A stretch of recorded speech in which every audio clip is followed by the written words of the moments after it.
அனைவருக்கும் வணக்கம். இன்னைக்கு நமக்கு உணவு கொடுக்குறவங்க ஹரிஹரன் மாங்கனி தம்பதிகள். எதுக்காக கொடுக்குறீங்கன்னா, திரு ஹரிஹரனுடைய அம்மா வந்து இறந்து 2ஆம் ஆண்டு நினைவு தினம் இன்னைக்கு. அதற்காக நமக்கு உணவு கொடுக்குறாங்க. திருமதி வள்ளியம்மாளுடைய ஆன்மா சாந்தி அடையவும் உணவு கொடுக்குற ஹரிஹரன் மாங்கனி குடும்பத்தார் அனைவருக்கும் அவர்கள் குடும்பம், தொழில், வாழ்க்கையில் அனைத்து நாளும் பெற்று வாழ நமது பாசமர கட்டளை பாசமுதலம் சார்பாக இறைவன் கிட்ட ஒரு பிரார்த்தனை வச்சுக்கலாம்.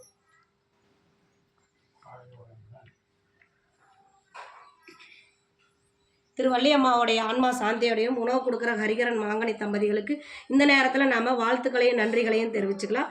இந்த நேரத்தில் நம்ம பெரியவங்க சார்பாக திரு ஹரிஹரன் மாங்கனி தம்பதிகளுக்கு ஒரு கோரிக்கை வச்சுருக்கோம், அப்பாவுக்கும் வைக்கிறோம். என்னென்னு கேட்டிங்கன்னா, இந்த பாசமரங்களை பாசமுதலம் ஆரம்பித்து 2 வருடங்களை கடந்த 3வது வருடத்தை நோக்கி போயிட்டு இருக்குங்க ஐயா. இங்கே 35க்கும் மேற்பட்ட நபர்கள் இருக்காங்க.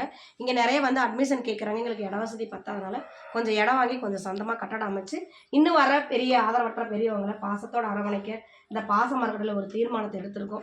அந்த தீர்மானத்தில் நீங்கள் இணைஞ்சிக்கிட்டு எங்களுக்கு கூடிய விரைவில் ஒரு கட்டட அமைருக்கு உங்களால் முடிஞ்ச உதவி செய்யலாம். அது மட்டும் இல்லாத பிறந்த நாள், திருமண நாள், இந்த மாதிரி பெரியவங்க நினைவு தினத்தில் கூட உணவு கொடுக்கலாம், மளிகை பொருள் வாங்கி கொடுக்கலாம், ஸ்நாக்ஸ் வாங்கி கொடுக்கலாம். நீங்கள் கொடுக்குற ஒவ்வொருத்த ரூபாயும் இந்த முதியோர் இல்லத்துக்கு பேருதவியாக இருக்கும். இந்த நேரத்தில் கேட்டுட்டு உணவு கொடுக்குறவங்களுக்கு நன்றிகளையும் வாழ்த்துக்களையும் தெரிவிச்சுக்கிறோம். வாழ்க வளத்துடன்.